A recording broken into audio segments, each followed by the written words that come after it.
All right, ladies and gentlemen, Lee Cole here. It's 3 o'clock or top of the hour, wherever you are. Let's do a visual and a sound check. So if you could just type into the chat box that you're actually hearing me. Art, thank you so much, buddy. And are you seeing me?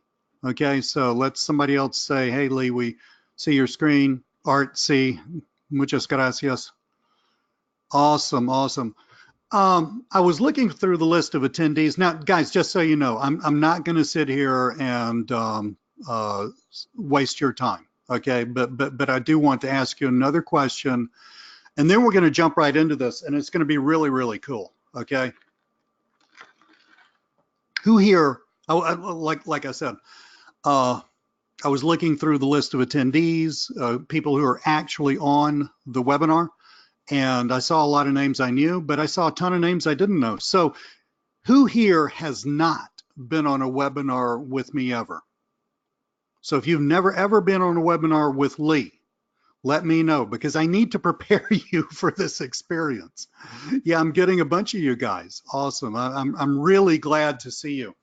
So,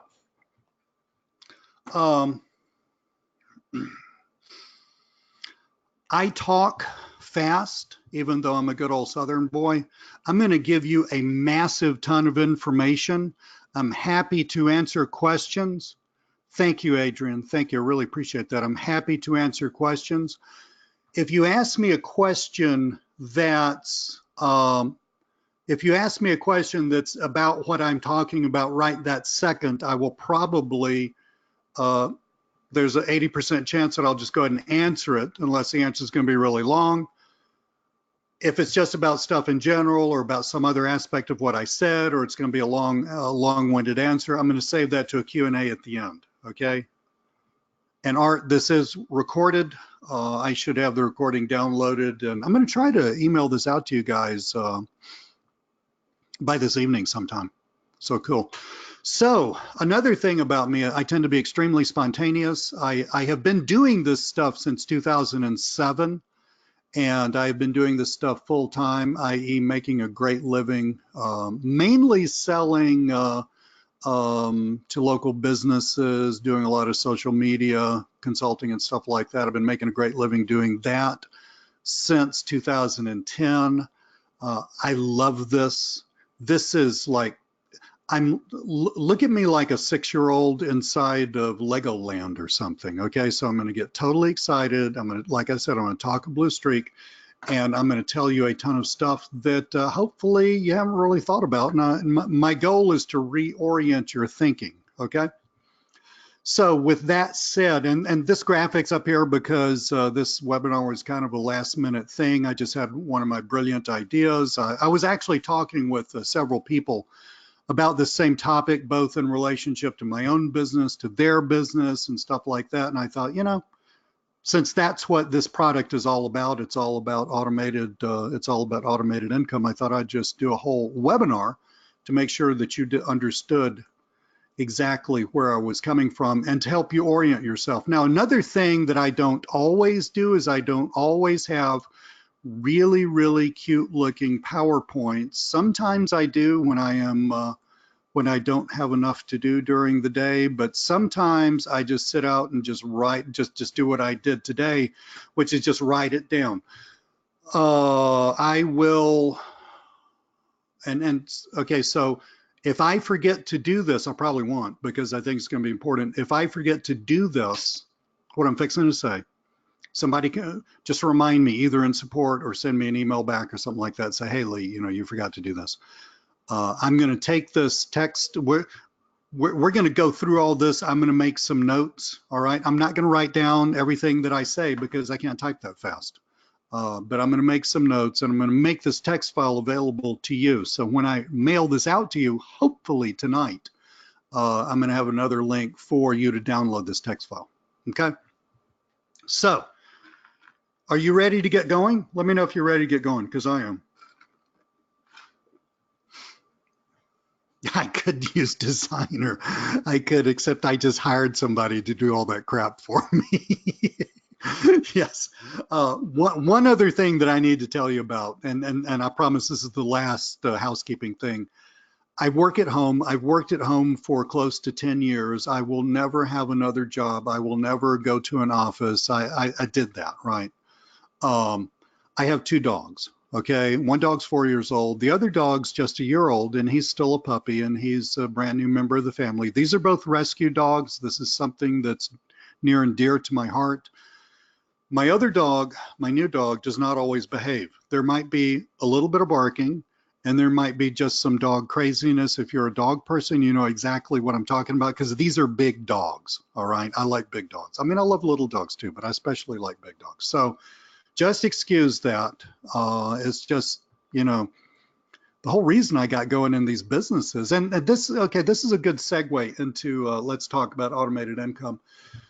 The whole reason that I started my business, that I really, really wanted to get into this, and it took me a good 3 or 4 years to figure out, you know, from like 2006, 2007 up to 2010 before I was really ready to quit my job. But the whole thing behind that, right, was I wanted to have more money, but I especially wanted to have more time. And I really wanted to live life more on my terms, right? Now, look, I don't live on a desert island somewhere, or I don't even live on an island with trees.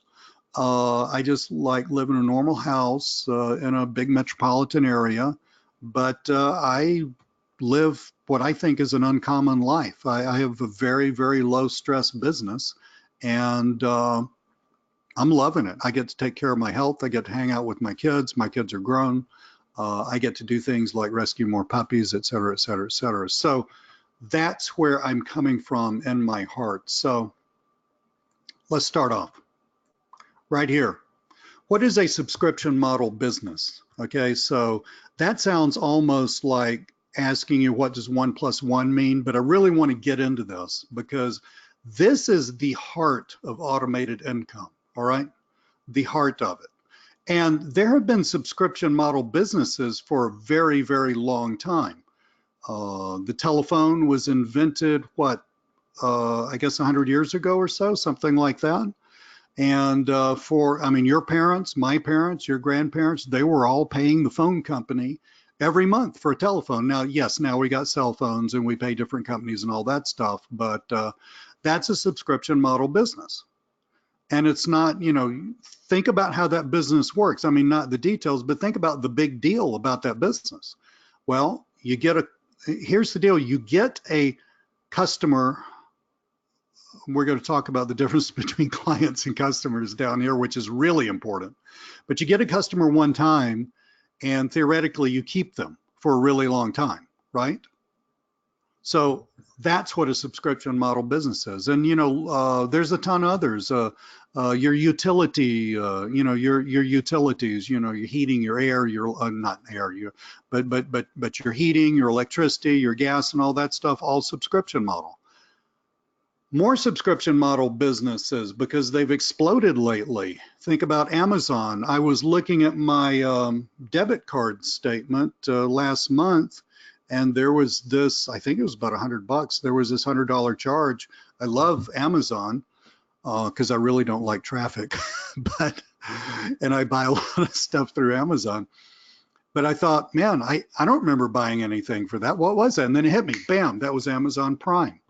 Once a year, it's about $100, one or something on that order. Once a year, subscription. I get Amazon Prime. I more than make up for it in shipping costs, but I also get you know, Prime movies and stuff like that. That's a subscription model. There are tons of other subscription model businesses. Now, so far, I have been talking about huge businesses. I mean, Jeff Bezos, somebody told, I think it's my son that told me this. He's like the richest person on the planet. Amazon, massive, global, even a utility company, huge business. What about little bitty you and me? That's really what we're talking about. But the design and there's certain things that have to happen with a subscription model business, and those are, turns out, exactly the same for Amazon Prime. They're exactly the same for the utility company. They're exactly the same for Hulu, for Netflix, you know, all that stuff, as they are for what you're going to sell or what I would like to encourage you to sell. I think Hulu's like $5 a month, right? Does anybody remember, does anybody besides me subscribe to Hulu? The only reason I subscribe to Hulu is so I can so I can watch Seinfeld reruns. That's kind of crazy. I should just buy them, right? Does anybody subscribe to Netflix? Yes, no, maybe. So, okay. Yeah, Eric, you remember about how much that cost you? Either Hulu or Netflix? I mean, this is important. Janice, $13 a month. Okay. I think that's Netflix. I think Hulu's a little less. I'm not sure, Janice. And that's really interesting that I'm not sure because, I love money. I love making it and I especially love keeping it. Keeping it turns out to be much harder than making it. But isn't it interesting that yeah, isn't it interesting that I am not really sure how much it is? But I'm not a flake, okay? I'm not an idiot, all right? So, does anybody know why I'm not necessarily all that concerned or sure about what it is? James says Hulu's about $10. Why would I really not know? Okay. Yeah, or it's below my pain point. I look at that $100 charge. Well, that's one thing, Jose. Jose says there are too many little dealies that we're paying out, and you do got to kind of watch out for that. But it's like Amazon Prime. Adrian, small amount per month. Yeah, it's like Amazon Prime. I looked at that $100 charge and I thought, what the hell? I didn't spend $100. And Rico, I do enjoy the service. I love TV and I love movies, but I'm looking at that $100 charge from Amazon, and I'm thinking, well, wait a minute, I didn't spend $100 on something. But then I thought Amazon Prime, oh, this is $100 per year. That's like $9 a month, big deal. In other words, it's not really worth me thinking about, right? It's below my pain point. It's below the threshold, especially of me having to rethink my decision to purchase. Do you understand that? The the costs to the consumer for these subscription model services needs to be below the threshold for the person to actually rethink the service. Now, granted, if Netflix didn't work, let's say I turned on my TV and Netflix was always out of order, out of service, yeah, well, I would eventually getting around to canceling that. But let's say Netflix always does what it does, which it does 99.999% of the time. It always does what it does. And I just don't worry about it. I just don't think about it. This is a brilliant freaking business model. So, definition of subscription is pretty obvious, right? You pay, you sign up one time, you pay for it monthly, and if we get the pricing right, we're going to talk about pricing a little more down here. If you get the pricing right, then you don't really have to think about it as long as it's doing what you thought it was supposed to, okay? And I've given you some examples from various businesses. What about you guys? Here's an example right here. Right here, this LinkedIn Autopilot income. It's not the only example, but this is an example of a subscription-based business. For those of you who bought this, or for those of you who hadn't bought this yet. By the way, if you hadn't bought this yet, the early bird pricing ends tomorrow night, so you might want to get on the stick and buy it because it's really uber cool. But the basics is that you sell someone.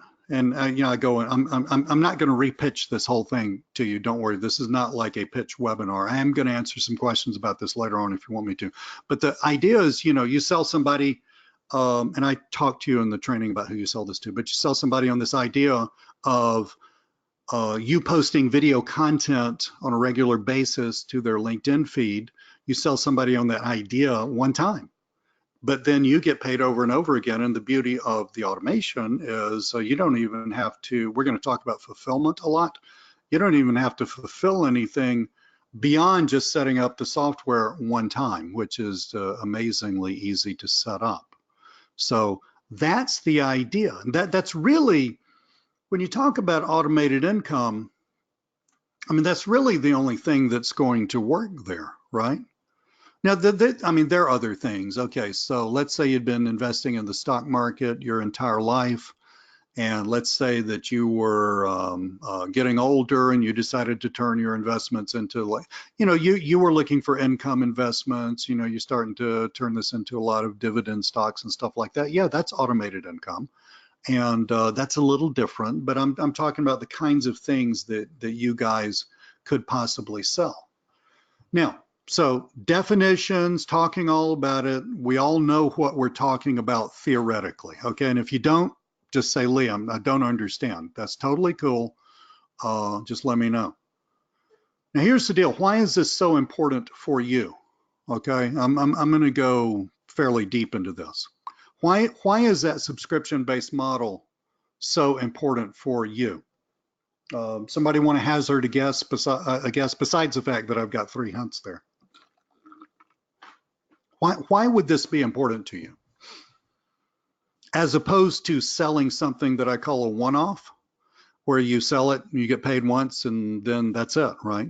Hopefully the customer's happy and they can buy some more stuff from you. But yeah, less work per time. Art says because of the value of our time, recurring revenue, which can build over time. Adrian, awesome, steady income.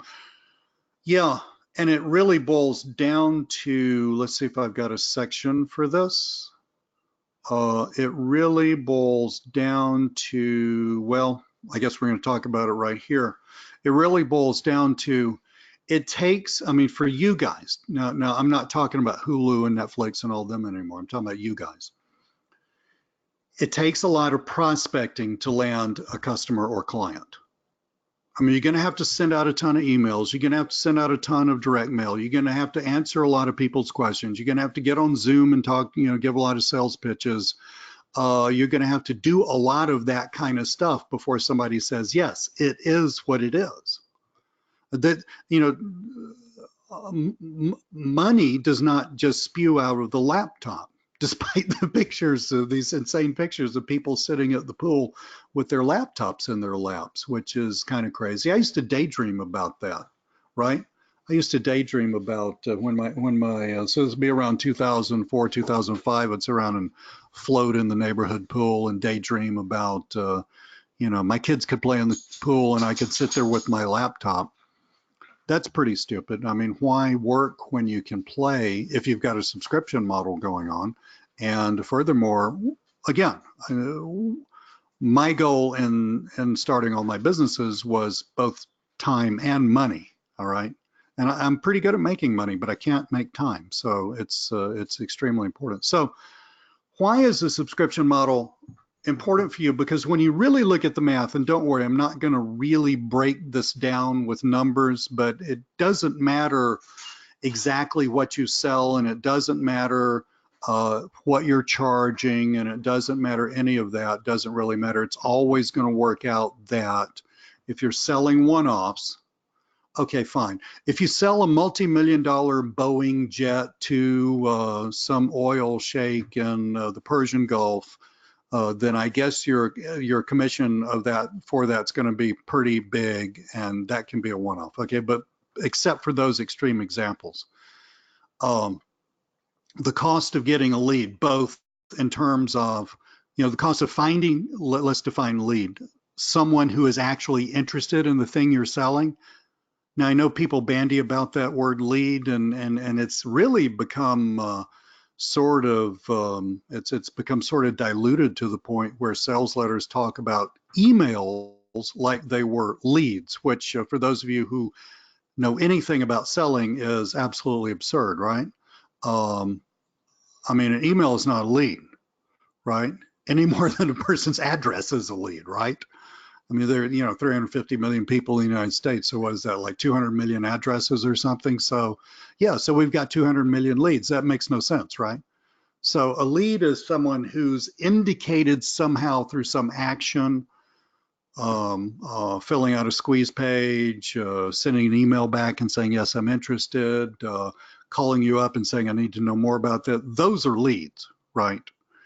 The rest of them are the universe of possible things where leads come from. So the cost of getting a lead in terms of, I mean, it could be money if you're into paid advertising. For a lot of you, when you're new, it's not money, it's time. The cost of getting a lead is really very high when you think about it. You got to do a lot of work to get somebody interested in your thing.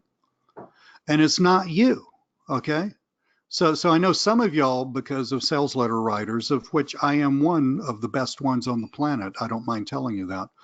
But it's not you, okay? Because there is no system, no magic word. There is no little bot or any of that stuff. I mean, all those things are great, but there is no bot or anything like that that's going to just get you all of these great leads painlessly and without spending either a lot of time or a lot of money. It's just not going to happen. All right. Now, I can prove to you why it's not going to happen. I'm not going to do that because I don't want to kill you with mathematics, but it's just not going to happen. Okay. Finding someone interested in your deal is tough. Just hand on a stack of Bibles. So for those you guys, I probably have some people on this webinar who are like super new to this idea of social media marketing, local business marketing, internet marketing in general. And maybe I just took your balloon and stuck a big old pin in it and it popped, and I'm sorry. I actually do tell people the truth, and that's why I am actually capable of actually helping people build real businesses, because it's built on a solid foundation of how things actually do work. The cost of getting a lead is really, really high. So if I'm just selling one thing one time, then from every sale that I make, I've got to subtract the cost of getting the lead. Hang on, John. My biggest concern is fulfillment of DFY leads once I get a client. Yeah. Well, that's a great, John. That's a great Q&A question. Okay. I mean, it's apropos, but it's a little later. Hold that. Okay. Hold that thought. So, if I'm selling one-offs, I don't care if I'm selling like a $5,000 to a $10,000 beautiful business website, right? When you think about all the work it's going to take to find somebody who, now there are plenty of businesses out there who need websites. I mean, there's like 100,000 business, and there are over 100,000 new businesses incorporated in the United States alone every year. They all need websites, and most of those need big websites. They don't need some one-page HTML thing, right? So there's plenty of businesses out there that need that, but it's the trouble of getting to them. I mean, it's sorting through. It's like panning for gold. Panning for gold is not easy. You just sit there and pan, and at the end of the day, you have maybe a couple of little tiny nuggets of gold, which you put in some small pouch that you keep on your belt. And then you spit a big wad of tobacco out, and then you're done for the day, right? So the cost of getting a lead is really huge. And not all leads are going to buy. I mean, you don't get paid for leads for yourself. You can get paid for leads for other people, but you don't get paid for leads for yourself, right? So, excuse me, I'm drinking some iced tea, which I often do on webinars. Is your conversion rate of leads to sales going to be 100%? Absolutely not. I mean, I don't care if you're Zig Ziglar, your conversion rate's not going to be 100%. Zig Ziglar, big old time sales trainer type guy, in case you hadn't heard of him. It's just not, okay? I mean, it's going to be probably down around from anywhere from 0 to 20%. 10% would be doing pretty good, okay? And you can get better at all those. You can get better at which leads you follow up. And this is a big picture webinar, all right? I'm trying to straighten your thinking out. Why am I trying to straighten your thinking out? Because I want you to have success, because the bottom line, and I've actually did a course earlier this year. It's called One New Client Per Week. I'll give you a link to that. The bottom line, and I go into all the math of why it won't work with one-offs, but the bottom line, if you want a real business, right, like I got, if you want a real business, you can't do it with one-offs. It's going to kill you. I know, I tried 3 times. You can't do it with one-offs. Okay, it's got to be somehow, somewhere, it's got to be focused on recurring income. It's got to be focused on a subscription-based model, because otherwise it's just not going to work. It could work for a little while, but you literally are going to kill yourself doing all the prospecting and selling to get that one lead.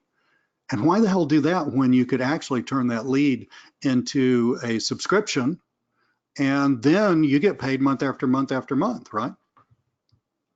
And not only that, but we've got the cost of fulfilling the sale. So every sale you make, okay, so let's take the website. Okay, let's say you do a one-off for a $5,000 website for a business, okay? So every website, you got to do tons of prospecting to find somebody who's really interested in that. They're ready, willing, and able, okay? They need a website. They're willing to spend the money for the website, and they've got $5,000 cash in the bank among other monies to run their business with, and they don't mind giving you that in exchange for a website. Ready, willing, and able. You got to have all three of those. See, that's the big problem. That's not just a trite thing to say. That actually does describe what is happening. If one of those three things is missing, if they're not, would be hard to be ready and not willing, wouldn't it? But let's say they're ready and willing, but they're not able. So, oh yes, I really want a beautiful website for my new lawn care company, but I'm sitting here driving around a 20-year-old beat up truck with 15-year-old lawnmower in it, right? That person may be ready and willing, but they're certainly certainly not able, probably don't have $5,000 sitting around to make a really cool website with. So, you just take that one off, like $5,000, and from that you have to subtract the following. Well, number one, and God knows, I hope you're not sitting around fulfilling the stuff yourself. That's another issue, you doing the fulfillment work yourself. That is another issue, but that thing right there is the absolute kiss of death when it comes to these businesses, is you fulfilling it yourself. I know you got to the first client or two, I understand that, but if you're not rapidly moving to some other fulfillment method, okay, in this case we're talking about software, but if you're not rapidly moving to some other fulfillment method, it's just not going to work. There's no way it's going to work. But from the $5,000, we got to subtract fulfilling a sale. Well, okay, if $5,000 is going to buy you a pretty cool looking website, yeah, you can spend more if you get it from like a big ad agency or something. You spend $20,000 or $30,000. But from a person like us running a very successful smaller business, you're not going to sell a website for $30,000 probably. But you're going to have somebody pretty, I mean, if you're going to sell a website for $5,000, which is entirely possible, you're going to have somebody really very, very good at making unique looking custom websites, right? And that person's not working for $500 per website. All right. You're just not going to find that kind of talent at $500 per website. You'd be lucky to find it for $1,000. So right there from the 5,000, we cut off 1,000, we've got 4,000, but then we've got to pay you your time. And this is the thing that people don't really think about. We got to pay you for your time. All right. I mean, let's say it took you 3 weeks of just, beating the bushes and all the ways that we can beat, it's called prospecting, of all the ways that we can beat the bushes. To find that one business who wanted to buy that $5,000 website for you. So, I mean, if you worked 40 hours a week for 3 weeks, that's 120 hours. So now we get, you need to get paid for that, right? $10 an hour? Hell, I wouldn't even get out of bed for $10 an hour. I mean, you make more than $10 an hour, flipping hamburgers for McDonald's. So let's say you're in the $30 an hour range, $30 an hour times 2,000 hours per year. That would mean your income's about $60,000 a year. So that would be the kind of income that a school teacher would make, okay, in a state that pays fairly well, okay, so $30 an hour. So let's say that you're making the kind of money that a good school teacher in a state that pays fairly well would make. That's $30 an hour. Times my 120 hours, well, that's $3,600. And then I had $1,000 for fulfilling it, $4,600. Where the hell is the profit? See what I'm saying? Do you see where I'm going with these numbers? I'm proving to you a little bit without killing you with math, although it's arithmetic, why this isn't going to work. Okay? Now, hence the subscription-based model, right? Because here's the deal. Yeah, you're not going to sell a website as a subscription, but you can sell other stuff having to do with websites as a subscription, okay? But here's the deal. With the subscription-based model, what you're doing is you're getting paid more per, I mean, if we could quantify prospecting, okay, so we could quantify prospecting either by hours spent or by dollars spent, or wherever you happen to be, by British pounds spent or, you know, euros spent. But you can pretty well quantify it, right? So you take all your prospecting and basically what you're doing with a subscription business model is you're spreading, you're basically doing all that prospecting for one customer slash client. We'll get to the difference between those two in just a sec. It's really important. But you're taking your cost of landing that customer slash client, and you're getting paid a whole lot more for it, right? And furthermore, you are over time, somebody said building up an income. Jose, I think that was you, if I remember correctly. If not, I apologize. It's just that I'm getting tons of comments on this, and you just kind of scrolled up beyond the top of my window. So it also allows you to build up an income, right? So it allows you to have, you know, to say to yourself, well, I've got X number of customers who are paying me Y dollars per customer last month. Let's say 97% of them decide to pay me the next month, right? I mean, you are going to have a little drop off. That's just natural. 97% of them decide to pay me the next month. And so then you can start to sort of plan your income better, right? I mean, the subscription-based model gets rid of all of the inherent problems with this, all right? I mean, look at LinkedIn Autopilot income. I mean, you could, and I've done this a lot. Yeah, I start out, it's one of the first things I started out selling years and years and years ago. You could sell somebody a makeover of their profile summary. And if you bought LinkedIn Autopilot income and you've gone through the course, you know exactly what I'm talking about and the extreme importance of that. But so that's like $500, something like that. Okay, so, but that's a one-off, right? I mean, why not? Getting that customer is just as hard as getting is probably harder as getting a customer who's going to sign up for you doing their video content marketing, who's probably, because of what we mentioned about price earlier on, who's probably going to stay with you for a very, very long time. I mean, I've had people pay me for years on subscription-based model, okay? In other words, I did all the prospecting like 4 years ago and they're still paying me. It's insane, right? Now, yeah, I mean, it does, you know, sort of, I mean, you get some drop off. Think about this too. Okay, who here would describe themselves as either what we'd call a newbie, like you have 0 clients, or let's say you got a client or two, but you hadn't really put the details together. You know, you're still not really struggling. You're not struggling. You're working. All right. Hamat, great question. Let's save that for Q&A. I love that question. Yeah, so, you know, I mean, I got a ton of you. Now some of you I know have several clients, and that's totally cool. Yeah, one person says got a couple of clients, but winging it. So yeah, I mean, and that's not failure. That's actually building a business. Okay, so this is a good thing. When you are building up a business like this, okay, it is front loaded with an enormous amount of prospecting. Front loaded means for about 6 months to a year if you do it right.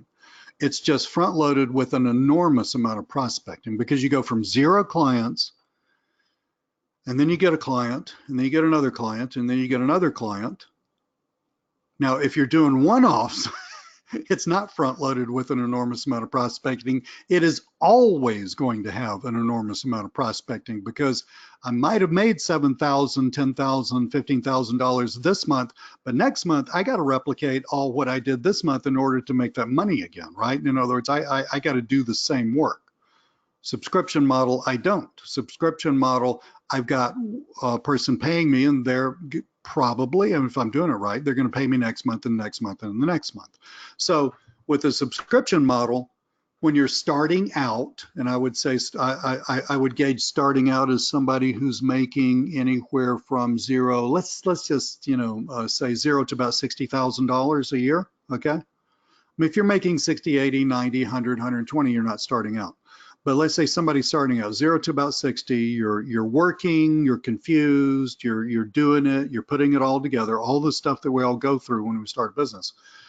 For you guys, okay, building up your business with a subscription-based model or any model whatsoever is going to be front-loaded with an enormous amount of prospecting. But the difference between the subscription-based model and the one-off based model is the fact that when you build up to your desired income, right, whether that's $100,000 a year, $200,000 a year, $10,000 a month, $120,000 a year, $20,000 a month, $240,000 a year, no matter what level you're at, $480,000 a year, whatever it is, no matter what level you build it up to, at some point, you don't have to. Another great question. At some point, you don't have to do all the prospecting again, all right? You got it?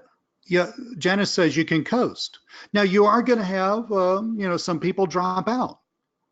I mean, look, people die, they get disinterested, they sell their business, they decide to do other things, all kind of, their credit card expires and they forgot to, re-up with a new credit card. I mean, there's some stuff, right? But it's absolutely not like starting from zero every freaking month. And that's what you're doing to yourself if you're looking at the one-off business. You're starting from zero every freaking month.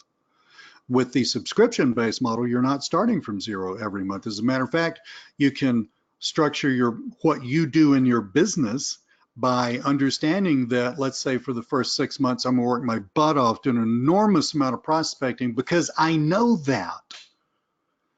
After that, I don't have to do that. Unless I just want to build, unless I want to like double the business or something, then you got to go back in huge prospecting mode. This is a much more sane way to run a business. If you do it the other way, the one-off way, I guarantee you, unless you're just a freaking machine, you're just going to burn yourself out, right? So what would a subscription model business look like for you guys? I mean, LinkedIn Autopilot Income's an example. You get somebody interested in you doing video marketing for them, you sell them on that idea. I suggest you sell it about $100 a month. I suggested 97. 97 and 100 is the same thing. It's just that 97 looks better. You set them up. It takes all of 10 minutes to set them up, and bam, you never have to touch them again. All you got to do is just look at your statement every month and make sure they paid you. And if they didn't pay you, just call them up and say, do you still want the service or not? Because usually when they don't pay you, it's because their credit card's expired. That's an example, right? There are tons of other examples within the world that we live in. I'm not talking about the Hulus and Netflixes of the world. I'm talking about the very small business, laptop, freelancer, that kind of thing. There's a world of subscription-based things that you can sell.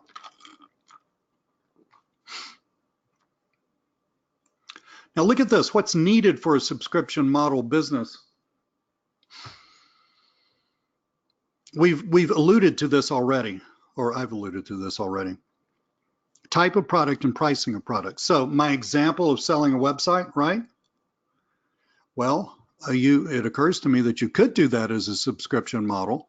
I've never used a website from Wix. Wix, I think is how you spell that, probably at wix.com. I've never used one of their websites, but I'm guessing you have to pay them monthly. Hello, subscription-based model, right? So, you know, I mean, I was going to say that generally you don't sell, well, generally it's true. You don't sell websites, or we don't sell websites as subscription-based things. We sell them as, you know, we sell them as one-offs. But, you know, you could sell just a website as a subscription. Somebody, you know, I just told you that there were 100,000 new businesses started in the United States every freaking year. And I had a coaching client several years ago, and all he did was he got lists from various, yeah, Adrian, there's a tons of other, there are tons of others, right? He got lists from, you know, various small governmental agencies, when people register their business and all that stuff. And he would just sit there and cold call the list, right? And he was selling them websites. That's all he was selling. He did well with that. It was a one-off based model, and the cold calling was killing him, frankly. But it is what it is. What if, you know, what if he had awesome, Kirby? Might want to stay engaged. Due to a situation. Totally cool. Don't worry about non-engagement. By the way, Kirby, this is being recorded. You want to look at it again? It's going to be up online somewhere where you can do that. It's totally cool. But anyway, you could sell a website as a subscription. Let's say you're starting a business. Now, look, I mean, okay, if you're in Silicon Valley and then you're going to get some angel investor to give you $500,000 to start your little version of Apple, and then you're going to get another round of financing for $2 million. Okay, seriously, that's cool. It's very, very cool. That is those 100,000 businesses that I mentioned, they're not all like that. Matter of fact, the vast majority of them are just people starting plumbing companies, people starting dentists, you know, people starting all of that stuff, just people starting normal everyday restaurants, all that stuff. So let's say let's say you were starting a restaurant. You realize how much money it costs to start a restaurant? I don't know exactly how much, but I got a good friend who's in the restaurant business, and you know, I think about how much money he had to put into one of his restaurants. I mean, I don't know dollars and cents, but I think about what he did to that space to turn it into a restaurant. I mean, you're looking at a ton of money. Maybe he would have liked to have saved that upfront cost of $5,000 or so for a really nice looking website. Maybe he would have liked to have dropped that down to, you know, whatever you would drop it down to, $100 a month, $50 a month, whatever. I don't know. I've never sold websites as subscriptions, so I don't really have a feel for that. But I'm just saying you could do that. All right. Yes, Richard, I'm going to be talking about LinkedIn Autopilot income at some point. It's going to be at the end of the webinar, because I don't like to do webinars where really I'm just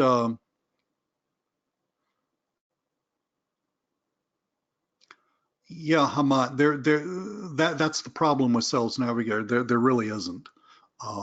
That doesn't break LinkedIn's terms of service. Richard, so I didn't want this to be one of those webinars where I promise you I'm going to talk about really cool stuff, but it's really just a veiled sales pitch. Richard, you've been on webinars with me before. You know I don't do that. I like to absolutely deliver the goods. And then we're going to briefly touch on this, and I'll be happy to answer all y'all's questions about it. This is not a sales pitch, guys. I'm just trying to help get your head straightened out so you don't waste years, not waste, it's not really waste, is it? So you don't spend more years, right? So you don't spend more years, literally years, than you need to in getting up to a really good income. Because most people can't force their way through that. I can, but most people can't force their way through that. They're going to give up. But anyway, think about the type of product. So you're going to need a product where there's either some real reason to pay monthly over paying for it all at one time. Like I just gave you the example of a website. And it occurs to me, I've never done this, but this is probably, if I were going to do this, probably something that I would experiment with doing. It occurs to me that you could do something like talk to your prospect and say the website's either, you know, $5,000 up front, you know, right now, or but you know, if you want to, we can sell this to you for $100 a month. Same website, you know. That would look pretty good to me if I had I mean, everybody, even even Jeff Bezos has a finite amount of money. It's ungodly big, but it's finite, right? So if I were starting a business and you're watching all your upfront capital, that might be really, really appealing to me. You could even give them a buyout. Think about that. Now we're talking. Now I'm helping you figure out. I hope you're taking notes, because this is the kind of stuff that happens with me on webinars. When I start talking about businesses, I start coming up with stuff that I didn't even know I knew, because I've been doing this so long. You could even offer them a buyout. You could go to a client and say it's $5,000. You're gonna have to massage these numbers a little bit. It's $5,000 upfront, $100 a month. By the way, we've got a buyout schedule. I don't know what it would be. At the end of the first year, you could buy the website. You could just pay us $4,000. So, or at the end of the second year, pay us $3,000, blah, blah, blah, blah, blah. You'd have to think through those numbers. Guys, that might be a very, very killer business. You could have your cake and eat it too. So you need to think about the product. There's either going to need to be some incentive for paying you monthly over paying you all at one time. And I just described a scenario where there would be a big incentive for that. Or it's going to have to be a product, and some people have mentioned several. It's going to have to be a product that has to be monthly. Like my autoresponder has to be monthly. You selling Google My Business SEO, well, at least really, if you're in even a moderately competitive niche, it's, all that stuff that you do, the Google stacks and all that stuff, that really has to be monthly if they expect to stay up there in the 3-pack, right? I mean, it's going to absolutely be monthly until they get to the 3-pack, but even to maintain the 3-pack, it's going to have to be monthly. So that has to be monthly, right? So think about the type of product. Social media marketing. Who in their right mind would do content marketing for a month? I mean, I guess you would if you were experimenting to see if it works, but I can guarantee you that it works amazingly well. And I'm actually going to show you some things on LinkedIn from my own account to help you out with this. But I mean, who would do that for a month? I mean, if that was working, and if the price was below that pain point, below that, I better reconsider my buying decision point, the price is below that, you're never going to have anybody drop off unless their credit card expires. So think about the type of product. I love to sell press releases. Granted, that's a one-off, because I especially love to sell a year's worth of monthly press releases. Now, granted, that's got an end to it. Okay, a year, they're not going to pay me, in years 2, 3, and 4. But it's still a heck of a lot better. Okay, so monthly press releases. I mean, you can subscription virtually anything if you think about it. If you think about, it's either got to be the type of product that must be a subscription-based thing, social media marketing, SEO, stuff like that, or it's a type of product that normally is a one-off, but with my example for the website, you can turn it into a subscription, because your buyer's going to say, yeah, man, that's going to save me close to $5,000 up front that I really need to buy that new fancy, stove that I need for my restaurant. I could really use that money somewhere else. So yeah, I'll pay $100 a month for a while, especially if they can buy it out, right? And I don't want to kill this example, but I'm just just the creative side of me, which loves this business. I mean, you could build this out to where, and a lot, if you will notice, a lot of subscription-based stuff, especially in the internet marketing world, do things like this. If you're paying monthly, or if you're paying on a subscription basis, then you get all the upgrades for free, right? If you pay me, one time, then, when we have to upgrade your yada, yada, and your yada, yada, or you want a new look to the website, blah, blah, blah, blah, blah, blah, all that stuff, that's fine. That's totally cool, but you got to pay me money again, right? So, but in the subscription model, you could, and you can intelligently do this, right? You can have, 5 minor changes per month or something. That 5 is probably too many. That kind of thing. You get where I'm going with that? I mean, you could wrap this whole thing up to where it is a beautiful package. Yes, I'm gonna do a demo of the software again. I didn't want this to be a veiled sales pitch, Ahmad. I really wanted to deliver something of value, but I will talk. I appreciate all the questions about LinkedIn Autopilot income, but I really wanted to just deliver something of huge value without trying to sell you something. And the pricing, again, the pricing of the product, that's got to be below that threshold. And that's going to vary according to what it is. I pay Aweber like $70 a month. I don't use Aweber. I just have some software that we wrote that just puts all my emails over there too, because I'm paranoid about emails, losing them. I pay, one autoresponder like $150 a month, stuff like that. I mean, you're going to have to think about think about the value, think about the market too. If you're selling to small, we've got these in the South, y'all may not have these. If you're selling to small roadside barbecue restaurants out in the country, they don't have as much money as, let's say, the kind of restaurant in a larger metropolitan area where you actually have to call up and reserve a table, okay? They don't have as much money. So they're going to pay, it may sound wrong to you, but it's not wrong, it's right. They're going to pay different amounts for the same type of thing. Now, granted, the company making more money is going to get a better website than the good old boys, barbecue stand. But still, the same thing. So you're going to have to massage price according to who you're selling to, but you understand that. Now, this thing, this just client versus customer, which works better for a subscription business, this is so freaking huge, okay? I know I keep saying that for every one of these little bullet points.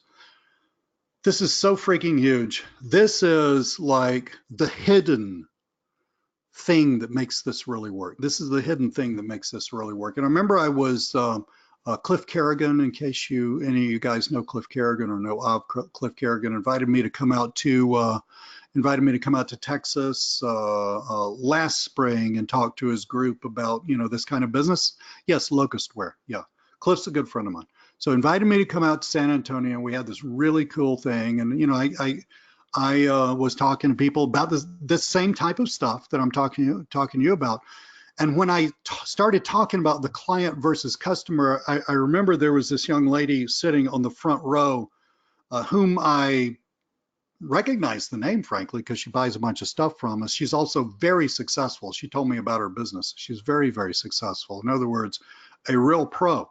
I mean, it was like jaw dropping. I literally saw her mouth open and her jaw drop down. And she said, "Oh my God, I'd never thought of that." So, client versus customer. When we first start, usually, unless we're like, business geniuses, I was just so pig-headed, I decided to make it work anyway. When we first start with local business marketing, social media marketing, all that stuff where we're serving another business, we're selling stuff to another business in order to help their business, that kind of deal, whether it's social media marketing online or you're selling it to a sticks and bricks business, sticks and bricks, they actually have a physical location. It doesn't matter.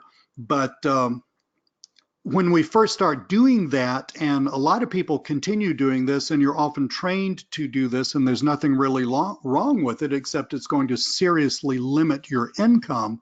When we first start doing that, we approach these people as if they were clients. Now think of a client and a patient are kind of exactly the same thing, right? A patient's just the doctor word or the dentist word for client, but it's the same thing. I mean, you go to a professional, you go to a lawyer, you go to a doctor, you go to a dentist, you go to an accountant, because you have something fairly intricate that needs doing, right? You need a root canal. And I hope you don't. I used to make jokes about root canals until I had one about 10 years ago. After that, I never made a joke about root canals ever again.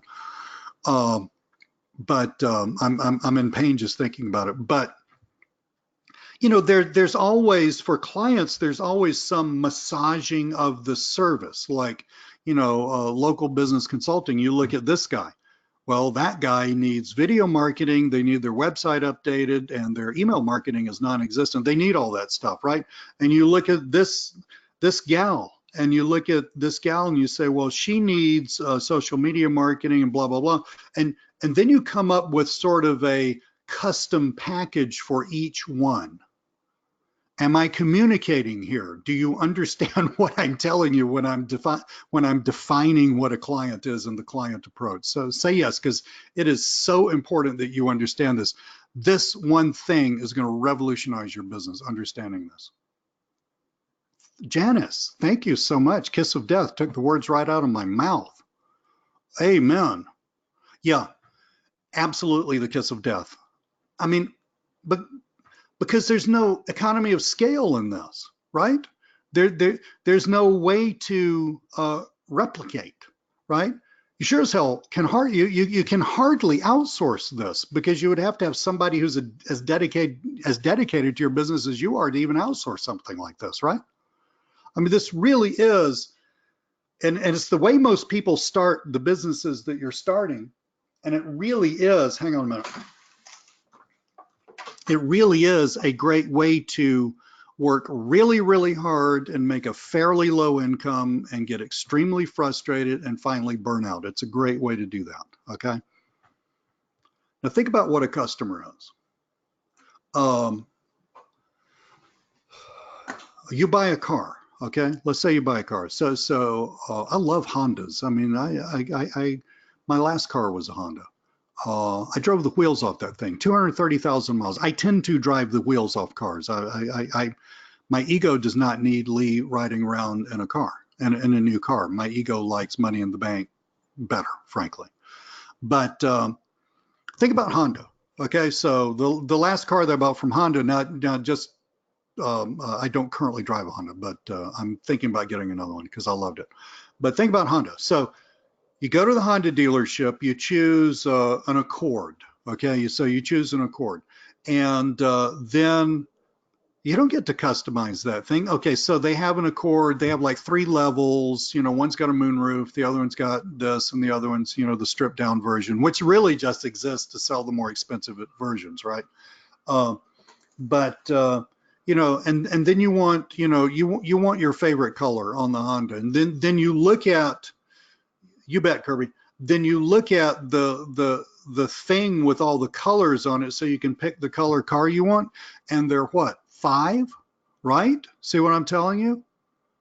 Now, I may walk into the Honda dealership. They're probably going to be real nice to me. They're going to give me a Diet Coke or a cup of coffee. They're just going to love me to death and all that stuff, and they're going to make me feel like I'm really special. And that's really important to do. That is good salespersonship. But I am not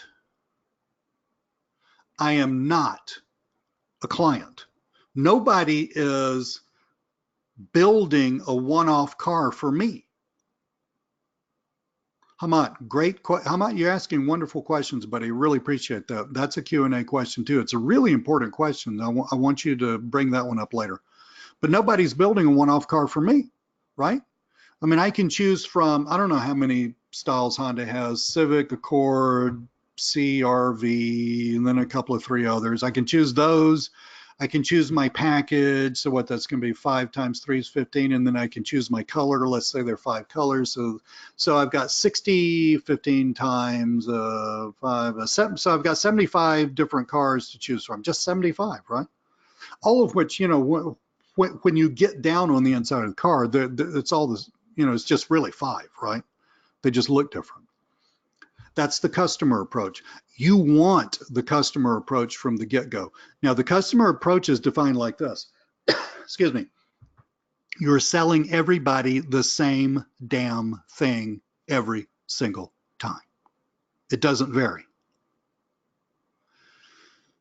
People all think that they're unique.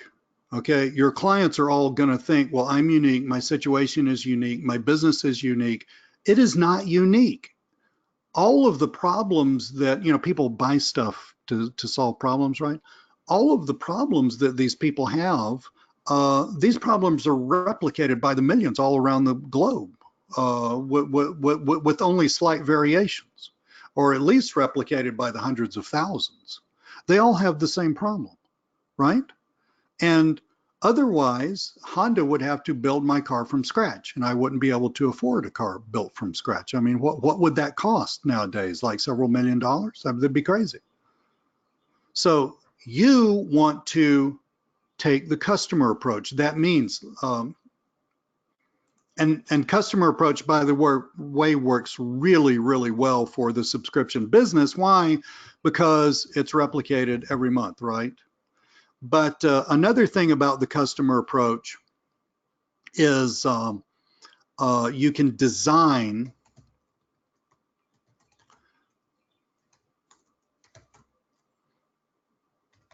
Usually it's a service we sell, right? You can design the service for the max number of businesses in your niche, okay?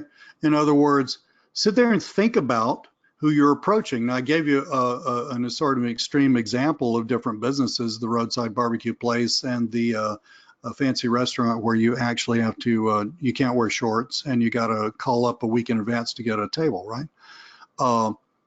Those are actually different niches, right? So, you know, you design your service for you know, the maximum number in different niches. In other words, you pre-design the service for the type of business, the type of business person that you're selling to. And then what you do is you focus on those businesses. See, related to this, let's call this 5.5. is being a generalist versus being a specialist. So many of y'all, it's like you're walking around with this giant toolkit. You know, I can do it, and it's cool that you know all this stuff. I mean, I'm not knocking it. I'm just telling you how to make money with it. Okay. I can do SEO. I can do video marketing. I can have explainer videos made. I can handle all your social media marketing, you know, needs and all that stuff. I mean, it's like, you know, I've got a chainsaw, I've got a hammer, I've got a monkey wrench. You know, I can do plumbing, I can do carpentry, I can do painting. Oh, I can even draw up the blueprint for your house. That kind of thing, right? Right? Well, Janice just says even doctors are specialists. I mean, the only thing that your general practitioner does, except for give you an antibiotic when you get the flu, the only thing they do is they just send you to the specialist. Like, you know, like, oh man, you know, my foot hurts. Why is your foot hurt? Well, it hurts because of this. Oh, well, you need to go see whatever, the podiatrist or the orthopedic doctor, or whatever you call those people. I know those are two different things, but all they do is just send you to the right place, right? You don't want to be a generalist. You want to be a specialist. Do you understand? I'm asking you a question. I want an answer. Do you understand that being a specialist and taking the customer approach are two sides to the same coin? Do you understand that? Yes, no, maybe? Yeah.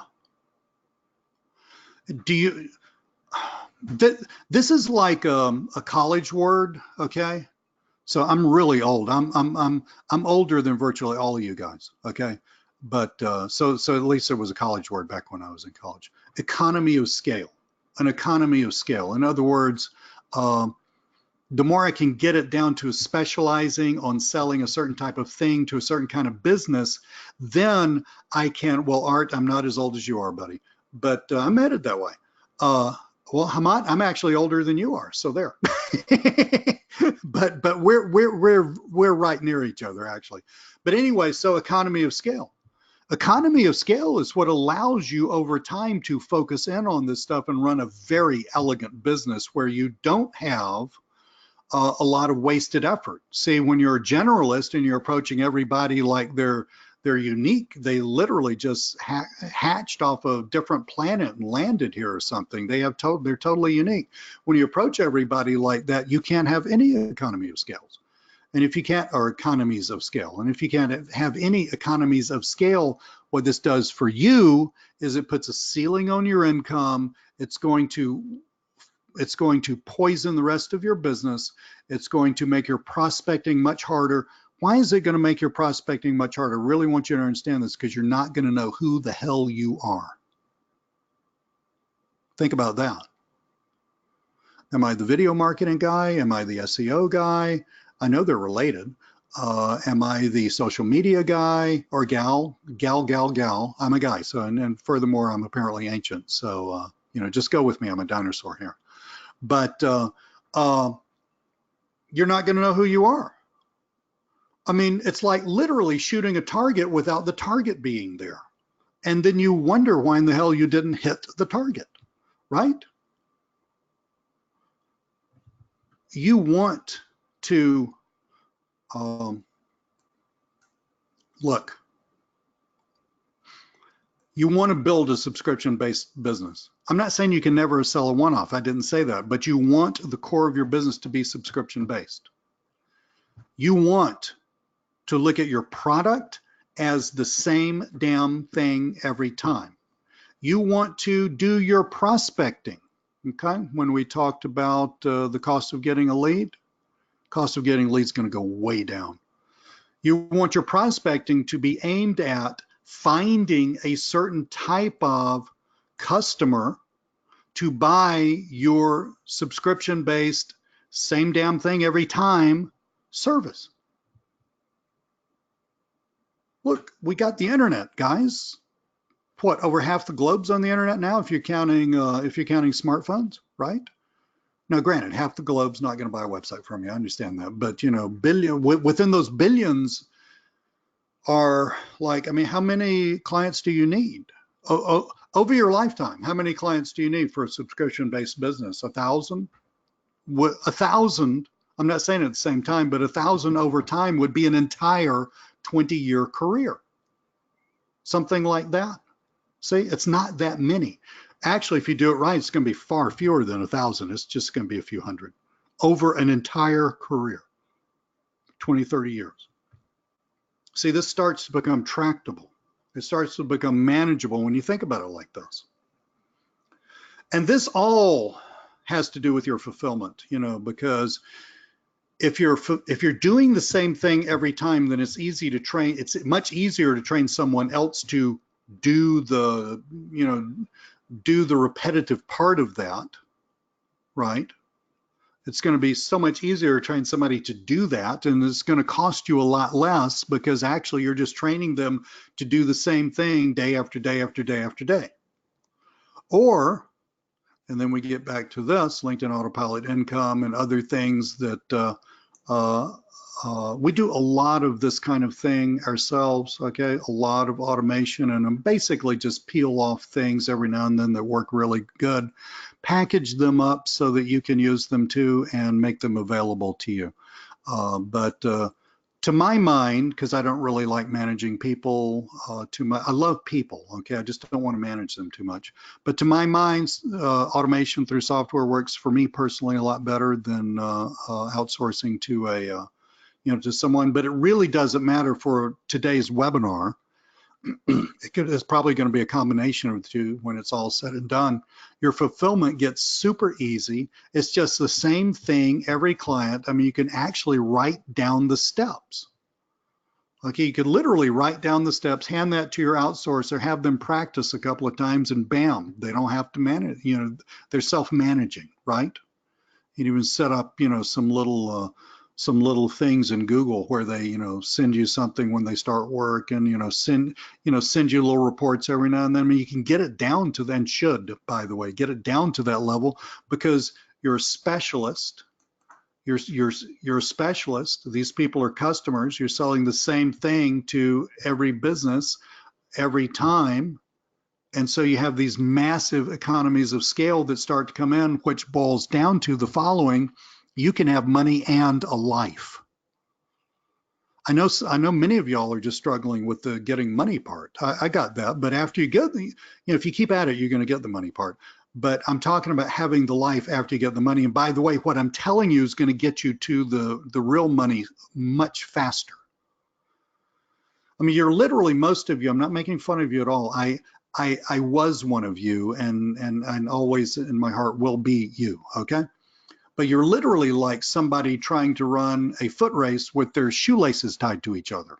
You're just tripping yourself up with all this stuff. You know, this week it's video marketing, next week it's SEO, next week it's you know, something else. I mean, you're literally just tripping yourself up. You focus down on this stuff, you're going to have amazing success. Now, I want you to think about yourself, and this is not anything that I can answer. This is just a we're right at the end of this part, and then I'm going to answer y'all's questions and show you some cool stuff about LinkedIn Autopilot income. So Hamat, stay with me, buddy. For the things that you sell, the things that you want to sell, I want you to actually rethink this. And I want you to actually start thinking subscription-based, okay? So you're gonna have to work on the type of product and the pricing, all right? Or maybe the packaging of the product with, like with my website example. Subscription-based, I want you to think of being a specialist.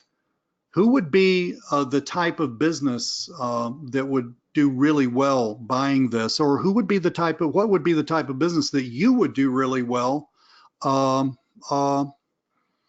selling to, right? That'll be later on. Yeah, that it won't be that software, but that kind of thing will be later on.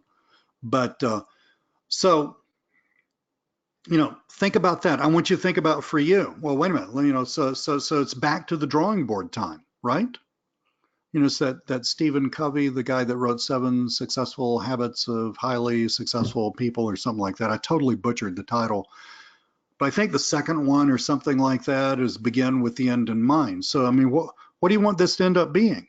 When I started, I wanted this to end up being Lee has money and time, okay? Because I was old enough to understand that time is finite. I wanted money and time, right? So you got to think about your goals, and I'm suggesting that a subscription-based business is probably going to help all of y'all, no matter whether your goals are different or not, it's going to help all of y'all reach your goals a lot faster and with a lot more ease of doing. So think about how you can move what you're doing to a subscription-based model.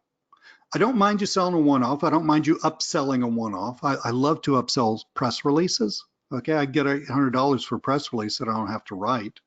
I've got software that will write it, by the way, and I can hire somebody, you know, on my team. I mean, I got somebody on my team that just run the stuff through the software.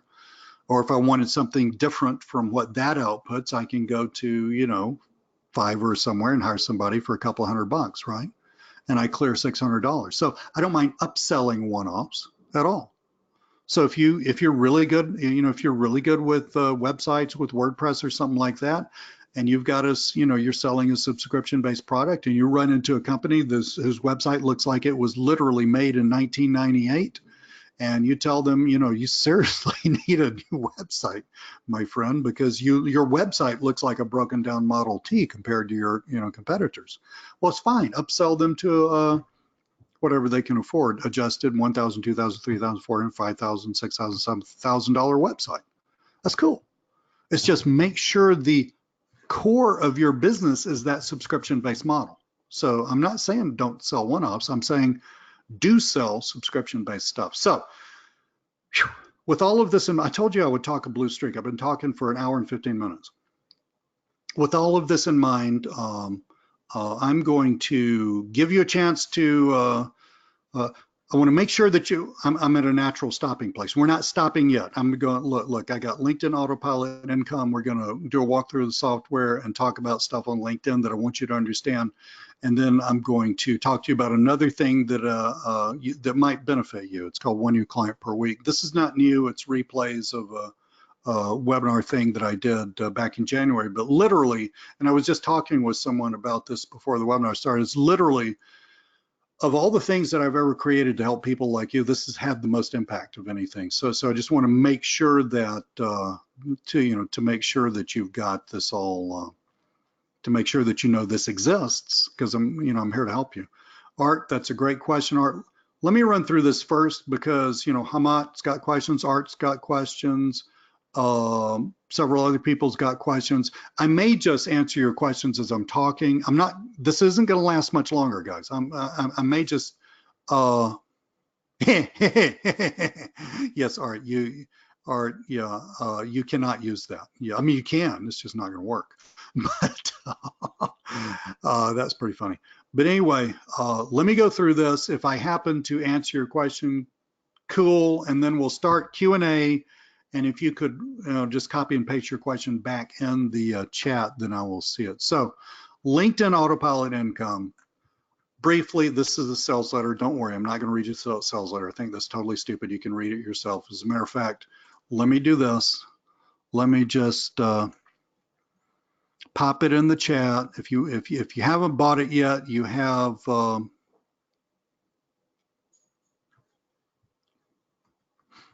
yeah, everybody should be able to see that link. Okay. If you haven't bought it yet, you can still buy it at the introductory price. I mean, you'll be able to buy it like, next year. It's just going to cost you a ton more. All right.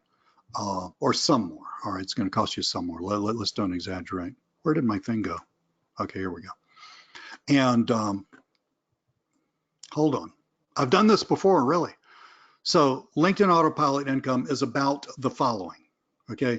It's about software doing video content marketing on LinkedIn. Automating video content marketing on LinkedIn. I love selling content marketing to people because it's to people, businesses, business owners. We talked about specializing, right? Authors, entrepreneurs, public speakers, real estate agents, insurance agents, people like that, okay? People who have a sales focus on LinkedIn. So not people who just post their resume, not employees, right? But there are millions upon millions of these entrepreneurial type people, salespeople, entrepreneurs, solopreneurs, all that stuff. So a cool business because it really works. You can do really well doing this, and it also provides a massive value for your customer, right? Not your client, your customer. Is to sell content marketing, because everybody knows they're supposed to do content marketing, but who has the time, right? I mean, nobody has the time. Everybody knows they should be doing it. They feel guilty because they're not doing it. They don't have the time. It's easy for, to sell something like this. Video content marketing is really, really cool because with some little tweaks, because with software like this, and honestly, I've never seen a piece of software like this, but with software like this, I take all the hard part out of video content marketing, like making the video. All right. Now, the software does not make videos. You'll see what the software does in a sec. But I want to set you up on this. I want you to really understand what's at stake here on LinkedIn. So here I am on LinkedIn, and I have no idea why that's there. So here I'm on LinkedIn, and the way LinkedIn works is this. And if you bought LinkedIn Autopilot Income, the training tells you all this. Don't worry, I'm not going to repeat it. I'm trying not to be boring or long-winded, but the way marketing actually works on LinkedIn is you want to do stuff to get more eyeballs on this page, if it'll come up, which is your profile page, right? Because you want your profile summary to sit there and act like a sales letter, because you want people to either reach out to you and want to connect with you, or you want people to message you and ask and tell you, hey, I'm interested in your deal. That's the bottom line right there. Okay, that's what content marketing does on LinkedIn, and it is super, super powerful. So, well, think about this. Now, I let this account sort of lay really fallow for a long time. In other words, I wasn't doing any marketing on this account because I knew, we were upgrading we've been using it a while, but we were upgrading the software. I wanted to see what the upgrade would do on an account that, was a nice account. I mean, I'm connected to 7,000 some odd people, but was a nice account, but one where I hadn't been doing any other automated marketing to, so that I could actually measure the effects of it. So let me show you the effects of using that software on this account, okay? Well, I told you that it's really important to get people to look at your profile. Well, check this out. Now, I've only been running the software on this particular account for like a couple of weeks, something on that order. What did I just do?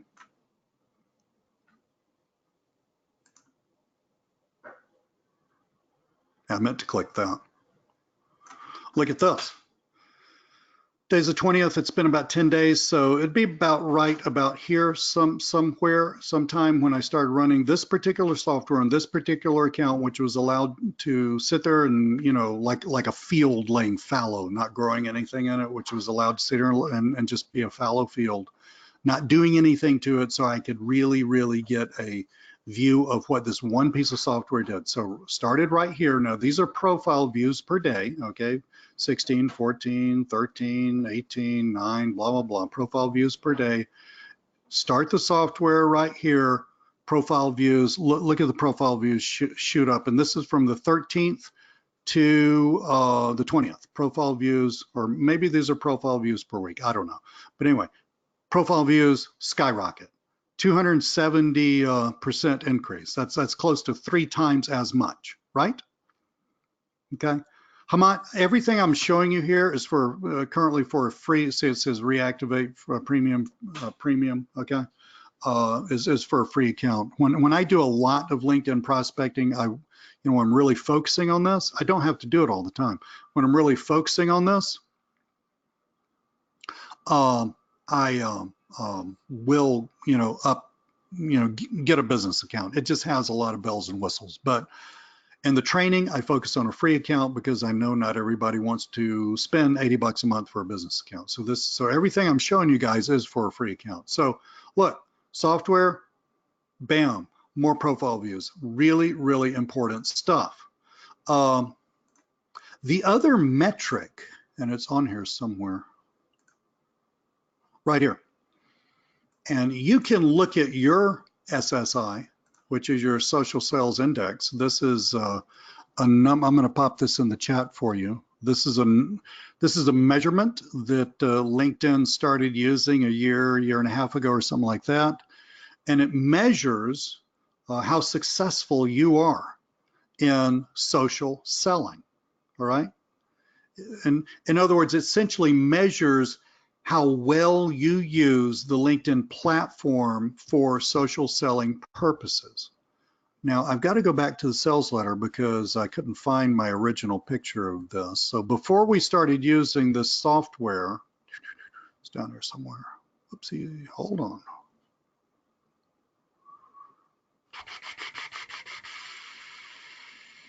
Okay, here we go. Before we start using this software, so the day before I actually put the software on here, turned it on letter rep, because I just let this account just sort of, trundle along, do what it does. I had a SSI social selling index of 61, which, I mean, it's not bad. It's 5% out of my, I'm in the top 5% of my industry. I'm still a boss. It's just not nearly as good as it could be. Now, look at this. I'm not going to explain the whole thing to you. You can read about it online, but this is made of 4 things: building relationships, engaging with insights, finding the right people. And this has to do with branding. But this first one and that third one are highly influenced by the content that you post, especially the third one, especially engaging with insights, highly influenced by the content that you post. Now, this isn't just some goofy number that LinkedIn created to look cool, I mean, LinkedIn's owned by Microsoft. They bought it for billions of dollars. They're not screwing around here. These numbers are meaningful. Look at my SSI now, just from using the software. 74. Top 1% of my industry. I've done nothing else except just run the software. Now look what happened. Well, establishing my professional brand, that went up a couple of points, but look what happened with this one. Well, hang on. This one, engage with insights, that is, well, let's read this. Let's hover it over and read this. Oh, it won't do it now that I'm trying to, because it's so frustrating. Engage with insights, discover and share conversation-worthy updates to create and grow relationships. i.e. posting cool content, right? Yeah, Adrian, the third one's jumped. But Lee didn't do a thing except get my guy to install the software and turn it on. That's all I did. I mean, I was busy out, doing all the other stuff I do. And which is doing other business stuff, having fun, and actually enjoying my life. I mean, I was busy out doing all that other stuff, and my social selling index skyrocketed. My profile views skyrocketed because of this one piece of software. Okay, this is really cool, guys. This is definitely worth, for a business person, this is definitely worth $100 a month for somebody who's serious. Now, somebody who doesn't care, I mean, it's not worth anything, right? But for somebody who's serious about using LinkedIn to sell stuff for leads, insurance agents or real estate agents and stuff like that, this is huge. You can install this, and by the way, you only install the software on your WordPress account. You don't install it on theirs. You can run multiple, Hamad, I'm kind of getting to your question here. You can run multiple hookups between YouTube and LinkedIn through the same instance of the software, okay? Now, Art, that's all covered in the training, okay? So that has to do with how Art said, at what point do we promote this, our service on LinkedIn? Art, I cover the whole thing in the training. I really sat down and just tried to make this training as just as tight as possible. You're welcome to ask me questions, by the way. You're always welcome to ask me questions, but my goal was to never have a question, not because I hate questions, I love questions. I used to be a teacher, by the way, but so I'm totally cool with helping people do stuff. I just wanted to make it so watertight that everything that you needed was in sequential order. So Art, go through the training. Yes, there has been engagement. I got people looking at stuff. Now, Adrian, somebody asked me this question.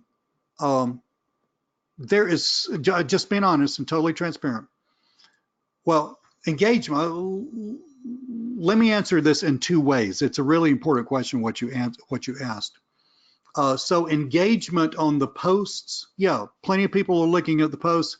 I get, honestly, a few likes, rarely a share, and hardly ever a comment. But Adrian, you got to understand, there are 500, 600 million people on LinkedIn now. I mean, and now what's in your feed is really governed by who you're connected to, okay? I'm connected to 7,000 people, which means on the second tier connections, the people that I'm indirectly connected with, it's gonna be like 1.5 million. That's a ton of stuff to pull from to put into a feed. Okay, so your average, unless you have seriously viral content, okay, like something really funny or something, really apropos to something that just happened, unless you have seriously viral content, Markham, yeah, $97 a month, yeah. Unless you have seriously viral content, Adrian, you're not going to get a lot of share, just being honest, you're not going to get a lot of shares, likes, and stuff. What you are going to get, I mean, Adrian, think about it like this. Hold on. What caused that? Now, to my mind, that's the engagement I want. I really don't care if someone likes or shares my stupid video. The videos aren't stupid. The ones I use, by the way, were pulled from Forbes's YouTube channel. Cool stuff, right? Generic, cool, brands me as a business person and all that stuff. But Adrian, just because somebody's sharing a video or liking a video, that does me, the salesperson, no good. What does help me, though, is people reaching out to me, people reaching back to me and looking at my profile. What does help me, and look at this, 4 more people who want to connect with me. I literally hadn't cleaned that out for like 3 days, and I logged in earlier to prepare for this webinar. I had like 96 people. So and I'd eaten lunch. So like in the last 2 hours, I've had 4 more people wanting to connect with me.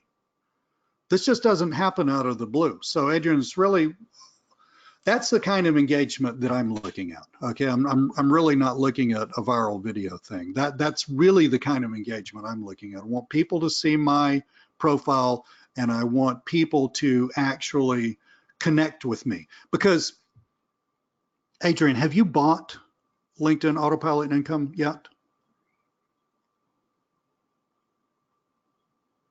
Awesome. So Adrian, go go through the training, okay? Because this entire thing is set up in steps. All right, you're getting your profile straightened out so that it's a sales oriented, a marketing focused profile. You building out your connections, and then you knowing what to do with those connections. Because Adrian, you're not going to just like wait around for people to come, knock on your door digitally.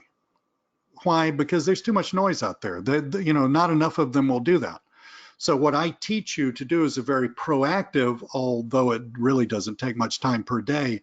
I really teach you a very proactive way of using those connections and using messaging to start to get the message about what you've got, selling LinkedIn Autopilot Income, this Autopilot video content marketing service, to get that message out to a lot of people. Okay, so Adrian, it is important that I get more profile views. It is really important that I get more people in my network, but I'm not waiting for people to call me.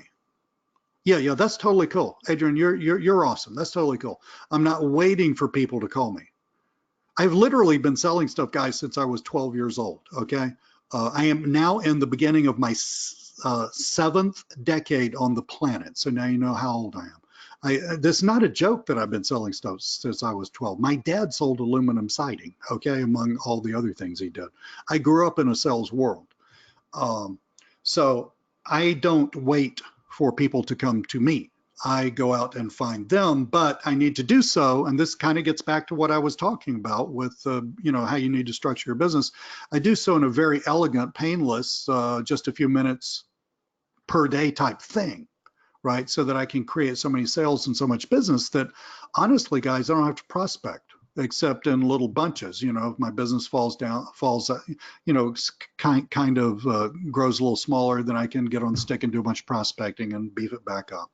All right, and then I don't have to do it anymore. So Adrian, I hope I answered your question. I was trying to just be as open and transparent as possible, but yet give you an answer that was really going to help you. Rick, yeah, I mean, travel agent, business people are in business because, well, some business people travel a lot and they're not all working for giant corporations where they have everything handled for them, right? So they need travel agents, but honestly, I mean, man, you got to take a vacation. Why are you killing yourself, doing all this work and making all this money? Well, you got to take the family to Maui or somewhere. So absolutely. I mean, you're, no offense to anybody, but you're not marketing yourself to a bunch of people flipping hamburgers at what the hell's it called? McDonald's. And no offense to anybody. I mean, I could tell you some of my first jobs, they're totally hilarious and ridiculous. But Rick, Rick, this goes back to you focusing on a certain market and selling a certain thing. Absolutely, you could use this. And in terms of travel business, I haven't looked at this, Rick, but I'm positive that there are many safe. I don't post anything political. I don't post anything that has a sexual nature to it. I mean, you're not going to find pornography on YouTube. I mean, at least not for very long. But I don't post anything questionable. I don't like that stuff, but I don't want that associated with my business. But Rick, I'm sure that you can find some safe, cool, interesting channels on YouTube about travel type stuff, right? I mean, the travel channel has probably got a channel on YouTube. I bet you $1 they do. We don't have time to look because we've been here an hour and a half, but I bet you they do. So you post that to, your feed, right? And so that would work for you, okay? Or if you're talking about you going after the market of people who are travel agents, then you can set it up so that you're posting that kind of stuff to their LinkedIn feeds. That establishes them as someone who's doing all this cool travel stuff. I mean, you're not who is associated with cool travel stuff. So that's what that does, and that's how that works. Is this where I want to go next?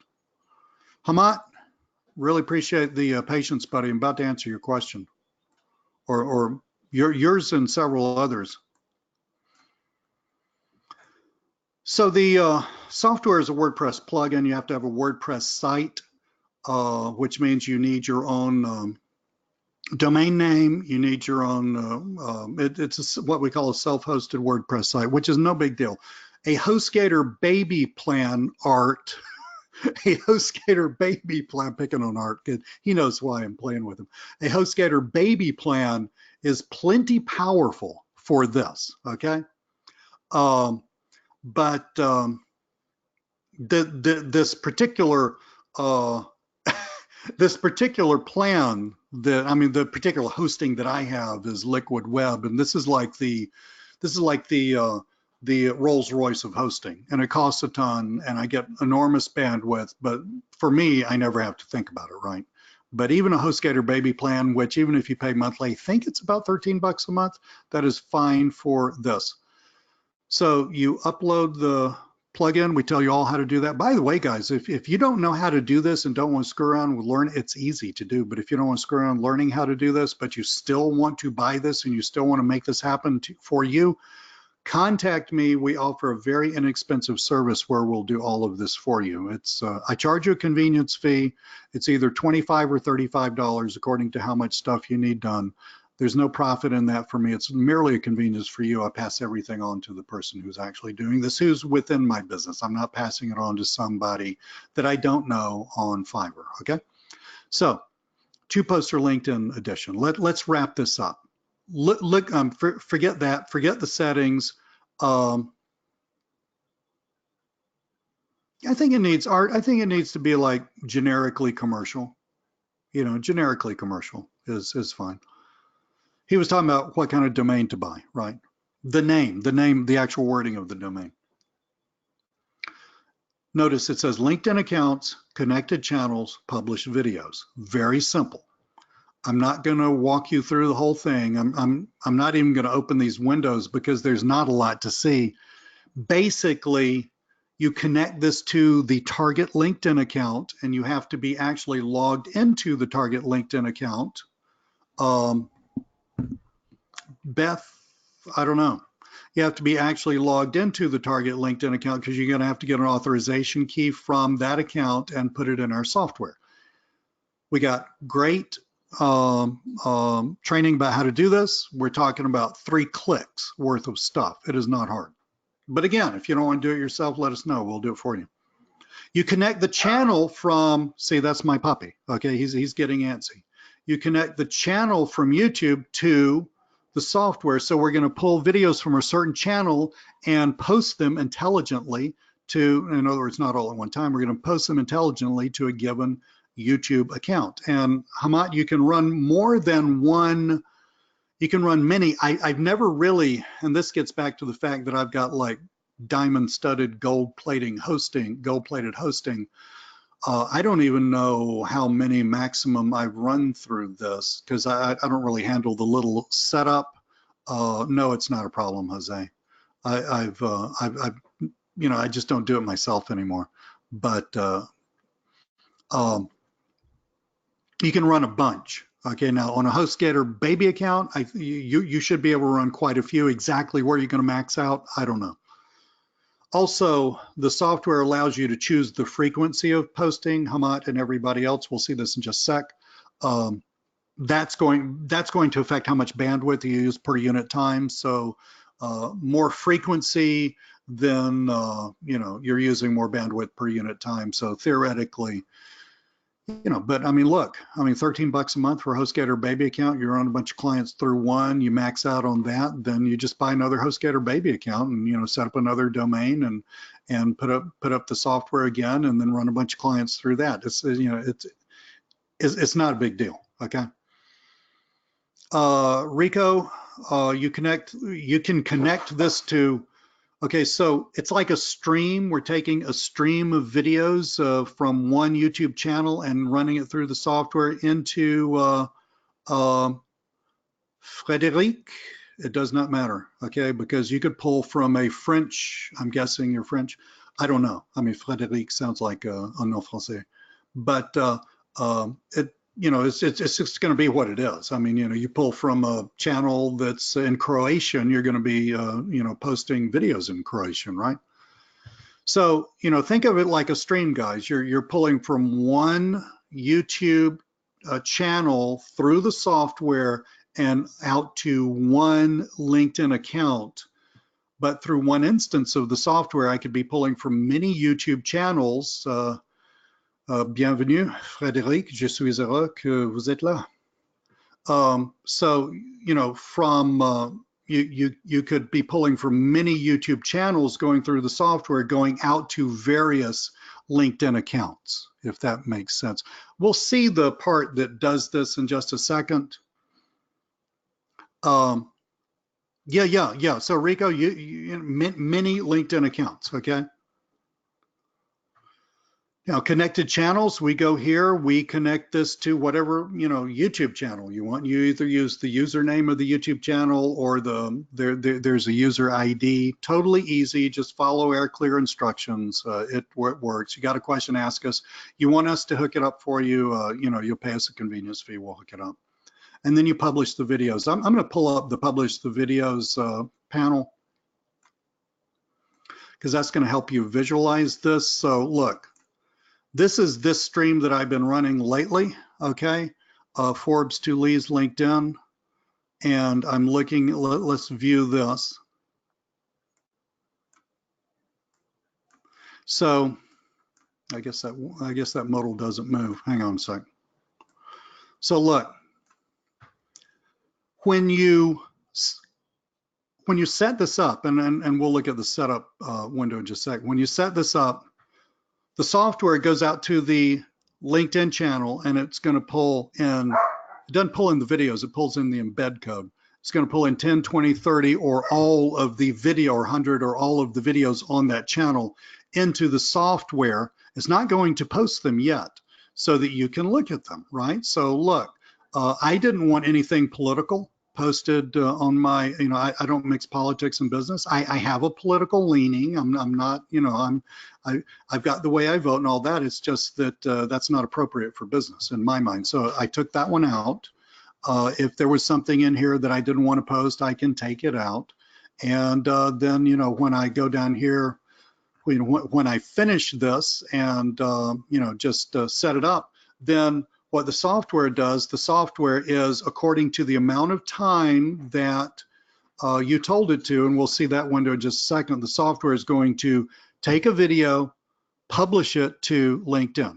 And then within the frequency that you tell it to, the maximum that it can, not that it can do, but that we've set it up for is once a day. You shouldn't be doing this more than once a day. You're just going to overload everybody looking at your stuff, frankly. That would be borderline spamming, and you do what you want to. It's just that, you know, the software is not meant for that. So, you know, you post it once a day, once every 3 days, once, you know, according to you know, certain things that you set up on another window that I'm going to show you before we quit. So the software just basically starts at the top and posts that one, and it's going to post this one, then it's going to post that one, then it's going to post that one. See, I posted 3 that day. You can also post manually, okay, if you want to just post manually. The instructions show you how to do that. This is written in European style, day, month, year for Americans. You know, this is not the 6th of May. Okay, so you can see it's posting on the 4th, the 5th, the 6th, the 7th, right? Skip that one. And then the 8th, the 9th, the 10th, because I had this posting once a day, right? You know, so it just posts cool stuff, right? Forbes brands me as a business person, and Adrian and everybody else, like I said, it massively increases my profile view, massively increases the people reaching out to me. That gives me more people that I'm connected with, where I can actually market to them according to the way that I teach you to market actually in the Hamad. The answer to that's yes. Hold on just a sec. According to the way I teach you to market now. So that's what it does. Now let's look at one other thing, and then I'm going to be done with the webinar. Really appreciate your time, because I have told you a massive amount of stuff. Got great engagement here. You guys are wonderful. This is where you set up the actual posting, okay? So, I mean, besides connecting the LinkedIn account, besides connecting the YouTube account, once you get those connected, as I showed you down here where you connect those, once you get a given channel connected, then it's going to be on this pull down, right? See, I've got Lee's YouTube channel, that's one of my YouTube channels, and Forbes, right? So I got 2 channels connected. So If I wanted Lee's channel to be connected with this account, I could choose Lee's channel, I could choose that account, and once I hit submit, which is the button down at the bottom, it's going to connect the two, okay? So if I had more LinkedIn accounts and I got this pull down, I've just got one LinkedIn account here, I've got this pull down, you know, so I could choose all of my links. So if I had 10 LinkedIn accounts and I hit this pull down, I'm going to see 10 accounts that I could choose from, right? How many to import? So this is your this is the first time you import, okay? It's gonna go out and check on about a daily basis for new videos.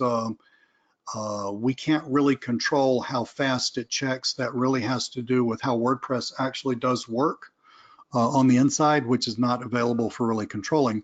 But for your purposes, you're totally fine.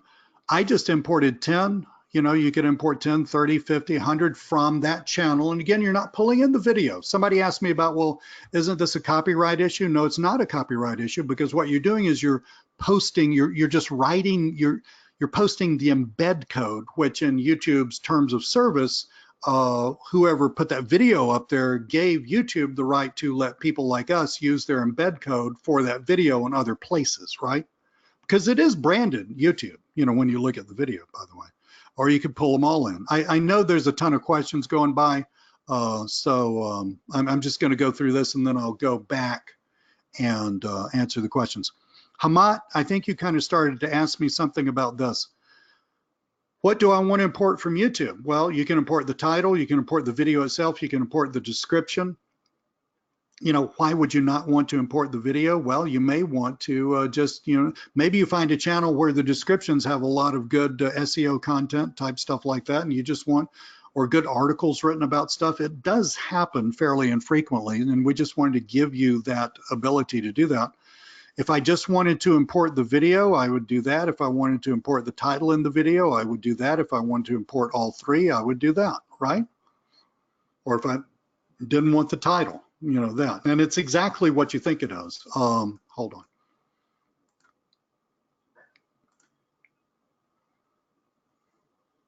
Hang on.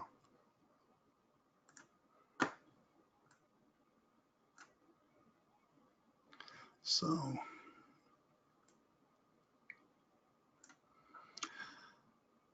here's a video that just probably got posted 5 hours ago. So this was posted today. Okay, so I'll show you where that came from. Here's the video. We pulled in the video, but not the title and not the description. So that's what that looks like. Now, hang on. I got a ton of windows open here and I got to find out where. Here we go. Okay, so now, Hamat, I think this is going to answer one of your questions. You can put your own text in here, including hyperlinks, all right?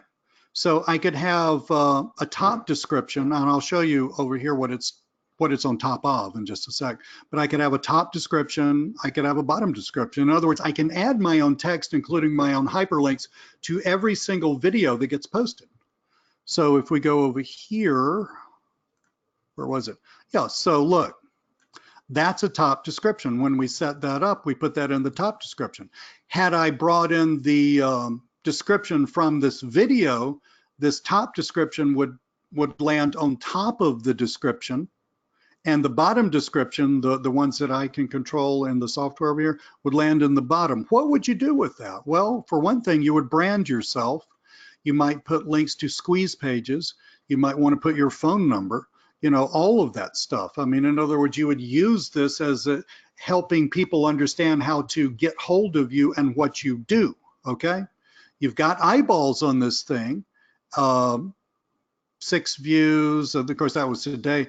Another thing that we noticed, by the way, guys, was the views really grow over time. Look at this, 34 views, that's pretty good. 62 views, 72 views, 67 views, this is cool, you know, 49 views.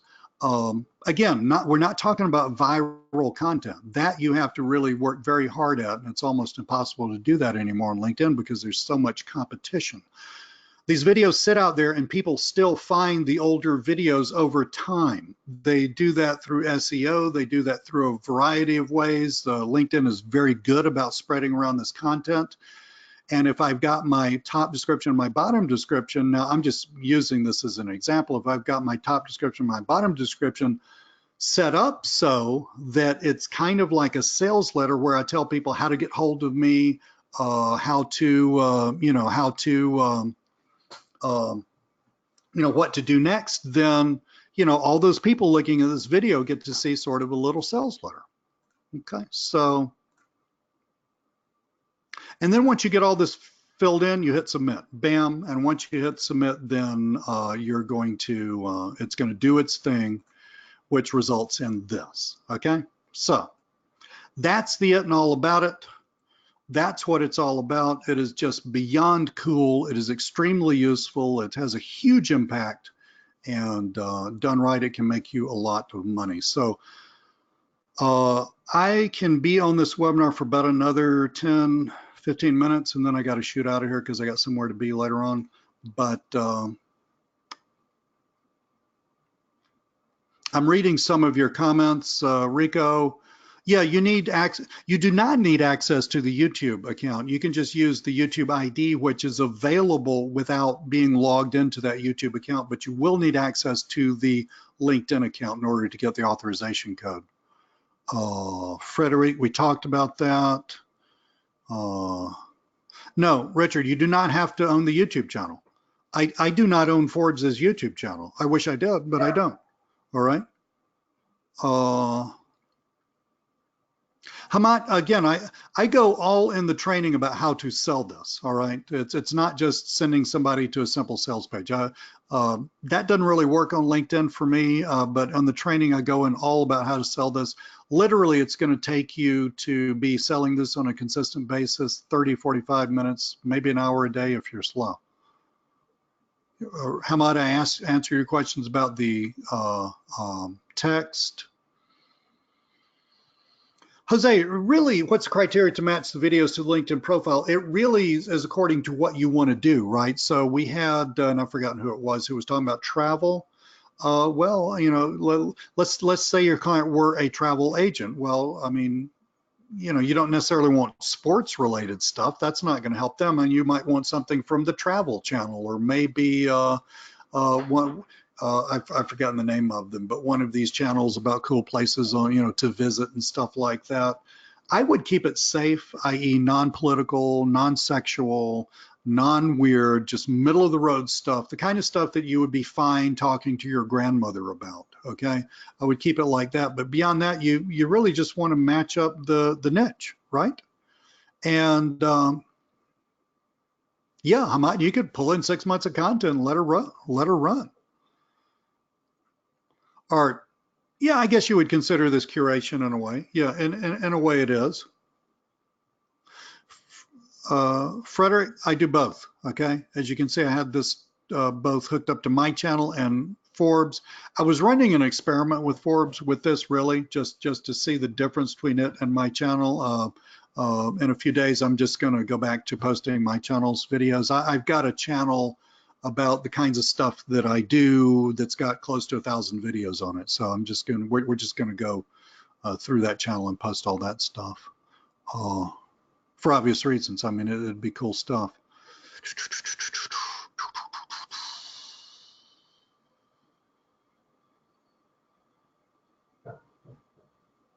I think I've got all your questions. I may have missed one. Boyd, OTOs. Okay, yeah.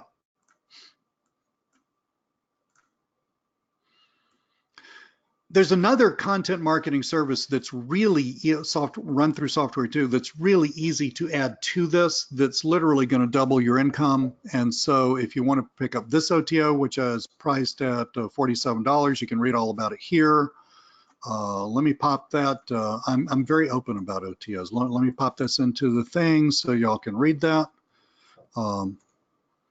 You read about it there. And if you want webinar-based coaching, so that's going to be 3 webinars that are even cooler than this webinar that you've just been on today.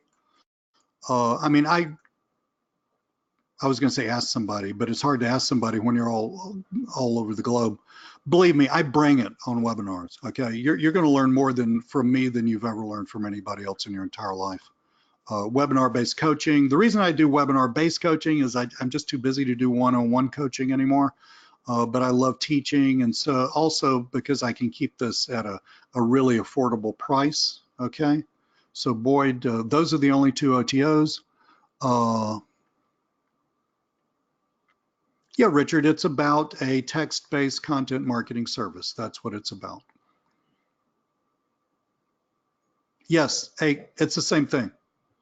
That's you also get software that writes profiles. I teach you in the front-end product how to upsell to, most people on LinkedIn need a profile summary makeover, frankly.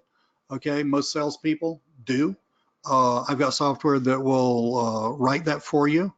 Yeah, you got to put in the sentences, but it's going to structure it for you. Okay, so that's how I write all my profiles. If you read my profile was written with that software. You know, clients' profiles written with that software. If I were ever going to tweak my profile, which I do every now and then, I just run it back through the software. Okay, so it's not just something to sell. It's something that we actually built to use ourselves. Yeah, Art. I mean, and yeah, Art. So you can bring in the description, but we don't get a video from one place and an article from another place and put those together. It doesn't do that. How about if the profile owner doesn't like the content, then perhaps you might want to change the content. I'm not being silly there, but you do want your client to like what you're posting. Believe me, they're going to like what you're posting, because if you're increasing their profile views, if you're increasing their SSI, and if you're increasing those numbers, they're going to love that.